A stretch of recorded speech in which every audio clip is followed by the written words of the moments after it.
Welcome dear students. आज मैं आपके लिए लेकर आई हूँ बहुत ही इंटरेस्टिंग टॉपिक, जिसमें आज हम बात करेंगे concept of national income and methods calculating national income. यानी नेशनल इनकम क्या है और उसके कौन कौन से मेथड्स हैं जिससे हम नेशनल इनकम को कैलकुलेट कर सकते हैं। तो इससे पहले अगर आपने मेरे चैनल वीएस इकोनॉमिक्स को सब्सक्राइब नहीं किया है तो जल्दी से सब्सक्राइब कर लीजिए, ताकि आपको मेरी आने वाली सभी वीडियोस की नोटिफिकेशन मिल सके। तो आइए स्टूडेंट्स, आज शुरू करते हैं आज का topic, concept of national income. Concept of national income. National income क्या है, यानी नेशनल इनकम का क्या कंसेप्ट है। National income is the sum total of factor incomes earn by normal residents of a country during the period of an accounting year. यानी कि national income जो है वो किसको दिखाता है, ये सम टोटल को दिखाता है। किसके? फैक्टर इनकम्स के। फैक्टर इनकम्स का सम टोटल जो अर्न किया गया है नॉर्मल रेजिडेंट के द्वारा, यानी कि जो वहाँ पर रहते हैं उनके द्वारा जो अर्न किया गया है during the period of an accounting year, एक अकाउंटिंग ईयर में, यानी कि पूरे साल में, उसे कहा जाता है नेशनल इनकम।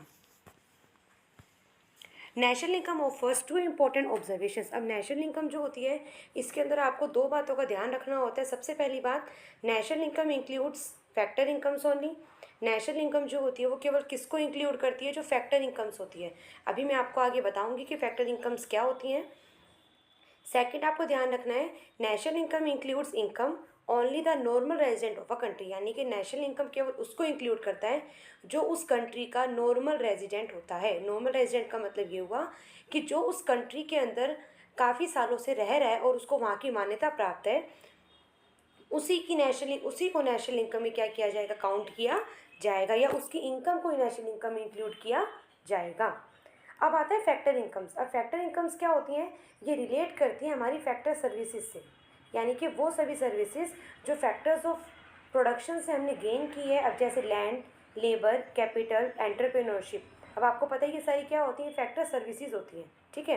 जैसे लैंड, लेबर, कैपिटल, एंटरप्रेन्योरशिप। अब आपको पता है, अगर देखा जाए इसके बदले में हमें क्या पेमेंट मिलती है। लैंड के बदले में हमें क्या मिलता है? रेंट मिलता है। लेबर को क्या दी जाती हैं? वेजेस दी जाती हैं। कैपिटल पे क्या लगता है? इंटरेस्ट लगता है। एंटरप्रेन्योरशिप पे को क्या मिलता है? प्रॉफिट मिलता है। तो ये सब चीज़ें जो होती हैं किस में इंक्लूड होती हैं? हमारी फैक्टर सर्विसेज के अंदर इंक्लूड होती हैं।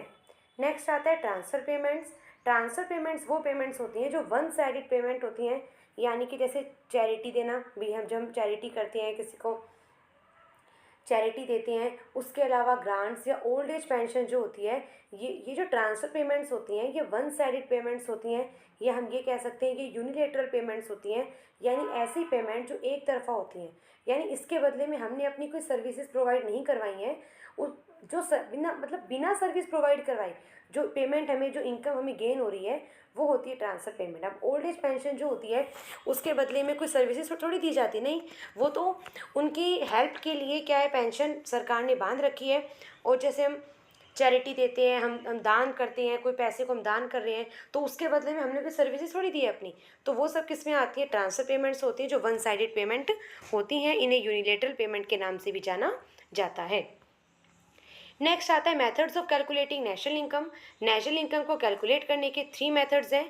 प्रोडक्ट मेथड, इसे वैल्यू एडिड मेथड भी कहा जाता है, इनकम मेथड और एक्सपेंडिचर मेथड। ये तीनों मेथड आपके एग्जाम के पॉइंट ऑफ व्यू से मोस्ट इंपॉर्टेंट है। नेक्स्ट वीडियो में मैं आपको बताऊंगी प्रोडक्ट मेथड के बारे में, और उससे नेक्स्ट वीडियो में इनकम मेथड, और उससे नेक्स्ट वीडियो में एक्सपेंडिचर मेथड के बारे में। तो हम वन बाय वन एक एक मेथड को डिटेल से पढ़ेंगे।